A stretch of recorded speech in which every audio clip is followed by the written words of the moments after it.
Hello, everyone. So today we are going to get into kind of the cultural movement that was Romanticism, which clearly SpongeBob was a part of. So some ideas of imagination, individualism, and emotion. So let's see what we have here.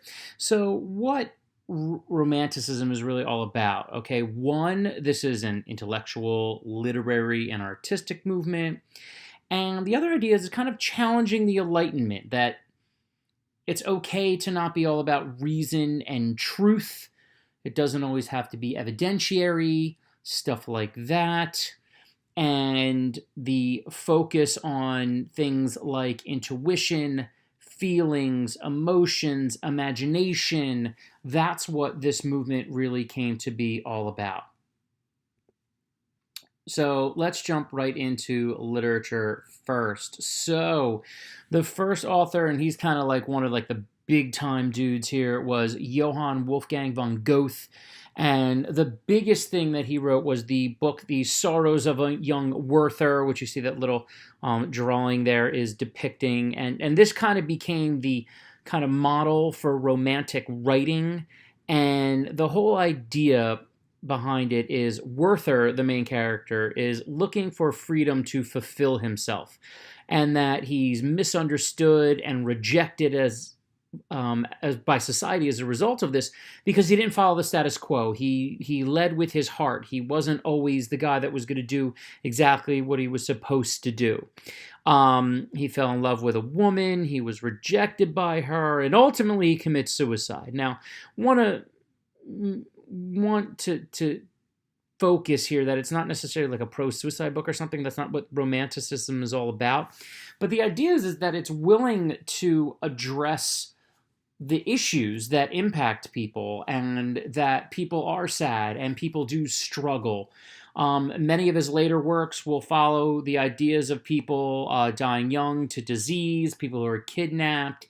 It's really about getting into the emotion here. And Werther was huge, and I believe they even have like a perfume named after it. It was pretty intense, but again, it's all of these emotional things that happen in your life, and the Romantics are going to address that. Now, some other themes that come up after Werther comes out and whatnot are individualism. Okay, and the idea of rebelling against the control and norms against society, and even things like wearing your hair longer, dressing outlandishly, getting more into beards. Prior to this time, beards weren't like the thing. Now they're going to become the thing. Heroic literature, heroic ideas that heroes, okay, what heroes really are they solitary geniuses, and they're going to defy the norms of the world if need be to save something, and they're willing to sacrifice their life in order to do it. You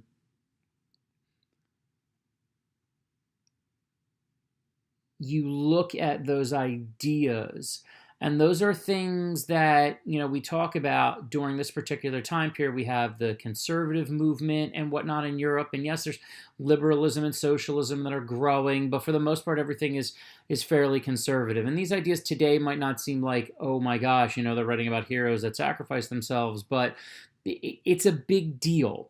And Thomas Carlyle was a guy from Britain who was a really big one writing about heroic literature. And he also focused the idea that you didn't always have to be tragic. Like, you don't have to sacrifice your life to make change, that heroes can sacrifice a lot of things, but that individuals, if they work hard and try hard enough, could actually change the world for the better.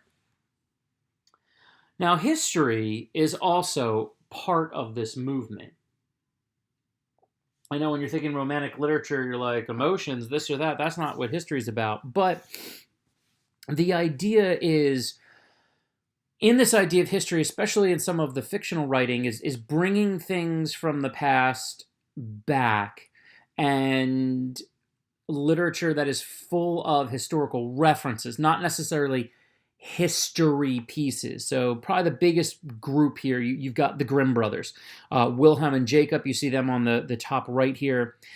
They collect stories of the past to bring them to the public. It's really big about German language. It's big about German culture. But if you look at some of these stories, Rapunzel, Cinderella, Little Red Riding Hood, Rumpelstiltskin, Hansel and Gretel, I mean, one, these stories are fairly violent when you look at them, but two, that they are full of lots of emotion and they are full of drama, and in a way that's what Romanticism was trying to do. You also have Hans Christian Andersen in Denmark. Excuse me. And he does the same thing. Some of the things you might have heard of: The Emperor's New Clothes, The Little Mermaid, The Ugly Duckling. And then Walter Scott in his Ivanhoe, which is the story of the clash of Norman and Saxon knights in medieval Europe. You know, the idea here is that we are bringing back some of these past ideas and we're bringing them up to the front.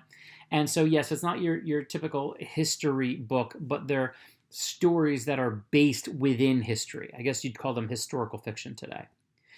Now, we were also willing to go to the darker side of things, okay? And this becomes known as Gothic literature. And the two big ones are known for this: American Edgar Allan Poe in the U.S. and then Mary Shelley over in England.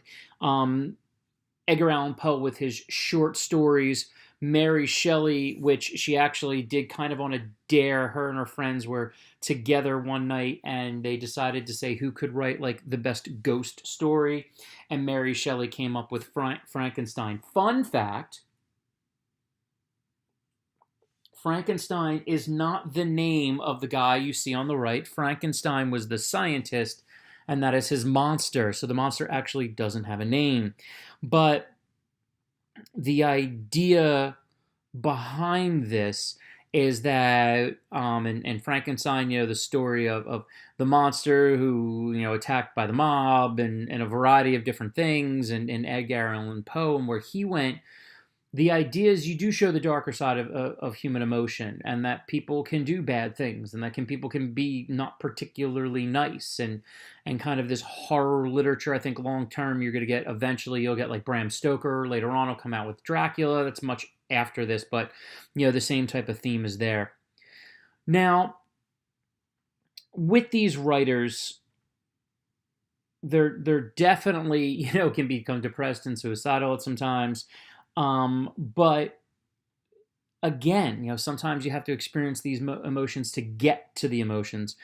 And the next group is, again, still writers and still very, very emotional as well. And poetry becomes actually huge at this time.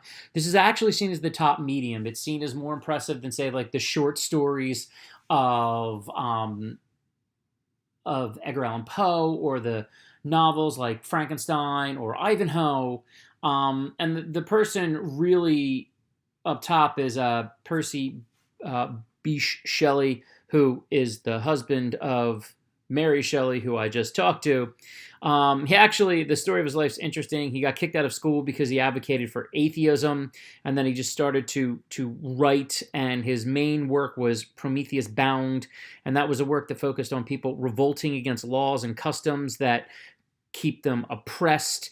And the idea was to, it's to challenge those types of things. And we're going to see some of that influence when we get to the revolutions of 1830, 1848. And tragically, he died very young. He died in a plane, not a plane. So he's saying that for different things. He died in a shipwreck in a storm in the Mediterranean Sea. So, his works are relatively few, mainly because he died so young. The other guy is Lord Byron, and much of his work, again, was very melancholy, and one of the most famous one is Don Juan, which is kind of the satire of a man that easily seduced by women and issues that develop because of that. Now, it comes out like he is the one that's doing the seduction, but, you can kind of read into it either way. And then you also have Childe Harold's Pilgrimage, which is the story of a man who's completely disillusioned with the world, and he leaves his home to try to avoid worldliness and get his experiences to understand his life more. This guy also tragically dies early. He's part of the Greek rebellion to gain freedom from the Ottomans, and he dies during that rebellion.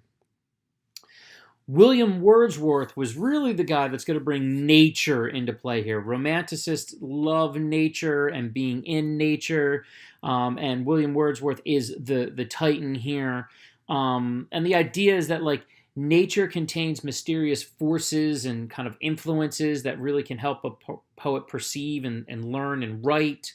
And that nature is also a place where you can learn about themselves. And you guys, this isn't something new, and it's something that still impacts us today. If you look at so many people who, especially writers, who will remove themselves to the natural world, like Henry David Thoreau and others, and get themselves out into nature so that they can experience it more, it really gives them more clarity.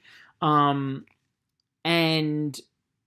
he really didn't like the whole, science and mathematical approach to everything, because he felt that, we're getting into that in science, but it leaves out the human soul, it leaves out imagination, and again, nature becomes the embodiment of that. Now, the art movement is really interesting, okay? The whole, or I guess the key basic ideas here is that art is a reflection of one's feelings, okay? And that your painting should mirror your vision of the world, okay? And it's how you express your imagination. And they're really trying to do new things. They're getting away from classicism here. They're, in many ways, getting away from even some Renaissance ideas. And again, emotion, emotion, emotion. That's what it's all about, okay? As you see here, the famous picture of liberty leading the people. This is from the French revolt in 1830. So you see how much emotion is here. You see the woman is leading them with the flag, and you got that little kid with his guns, and that's what it becomes all about. One of the big titans here is Caspar David Friedrich, and I'm sure so many of you have seen this picture before, The Wanderer Above the Sea of Fog. And a quote from him is that you should shut your physical eye and look first at your picture with your spiritual eye. Then bring to the light of day what you have seen in the darkness. And you see kind of, if you look out over the sea of fog, there's lots of questions. What's in there? You can imagine that man with his back to you, what is he thinking? What is he experiencing? What is he feeling? Which is super, super important. Joseph Turner is another huge guy here, or Joseph Milford Turner. He produced 20,000 works in all sorts of mediums like paintings and drawings and watercolors. Here you see one of his watercolors, got a little pixelated on me there, but again, you kind of see the themes present here. And then Eugene Delacroix is, again, the huge one. He liked to do exotic paintings, lots of colors and movements. This is the Death of Sardanapalus. Sardanapalus. And you can see, you look everywhere in the painting, there's people, writhing around in pain, and you see lots of different action here and different ethnicities of people depicted. And so really with the whole idea, it's about imagination, it's about creativity, it's about emotion, it's about feeling, and that's what it's all about. And then finally, we have romantic music. And I have Beethoven and some other guys. And look, I'm not trying to denounce other guys that were writing, and there are lots of other people who are writing, but or writing music, and Frenchman Berlioz is huge. He's really big on telling music through a story. Symphonic Fantastique was the big thing for Berlioz, but Beethoven's the guy here. Again, here's some guys that you can check out: Chopin, Handel, Mendelssohn, Liszt, Verdi, Berlioz, again, Debussy, Strauss, Brahms, Dvorak. They are all incredible. I am not denouncing these people are incredible. I can't do 1/billionth the amount of things that they did. But Ludwig van Beethoven is probably the greatest musician who has ever lived, ever. Okay, as a young man, his family was musicians. They eventually moved to Vienna. He actually learns a lot of his technique under Haydn. And the first phase of his work was from 1792 to 1800. The Third Symphony, Eroica, is probably his biggest work from this time. He really focused on that, like, music was an expression of one's deepest feelings. And actually, a lot of his influence came from the various French revolutions that were going on at the time. And he saw the emotion and he heard about all these different things that were going on. And that's what the Third Symphony was so brilliant at, the idea of really getting you to experience and feel everything. And then tragically, in his late 20s, he starts to go deaf. And he tries to work through it from 1800 to 1802, but really starting in 1802, he just completely withdraws from everywhere, okay?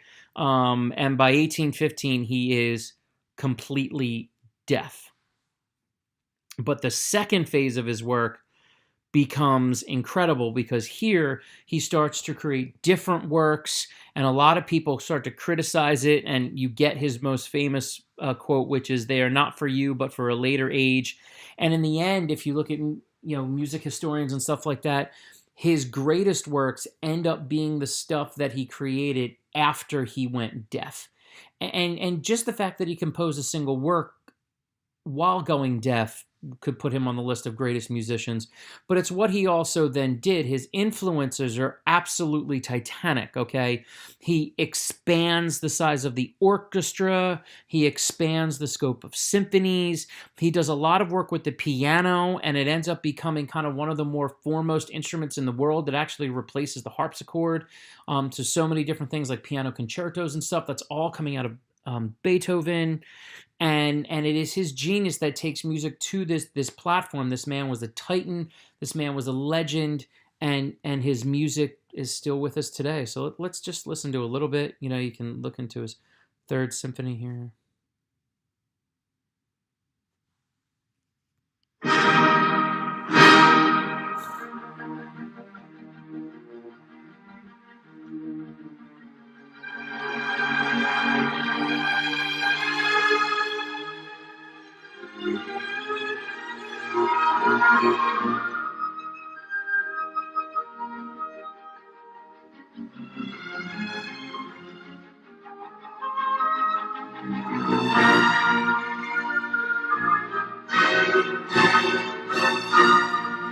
All right, again, that's 30 seconds of one. Let's get a little bit of another one over here.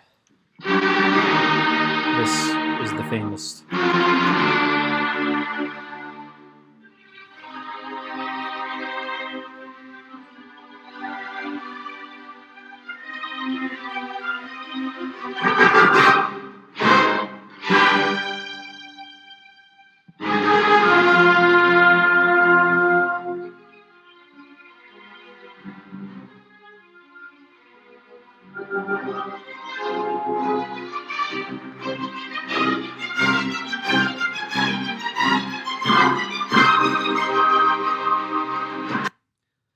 Again, brilliant. Listen to Beethoven. And in the end, the Romantic movement was incredibly impactful, and this idea of bringing emotion, and it's okay to be emotional, and let's express ourselves in the best way that we see fit. And in the end, I always think that that's a good idea.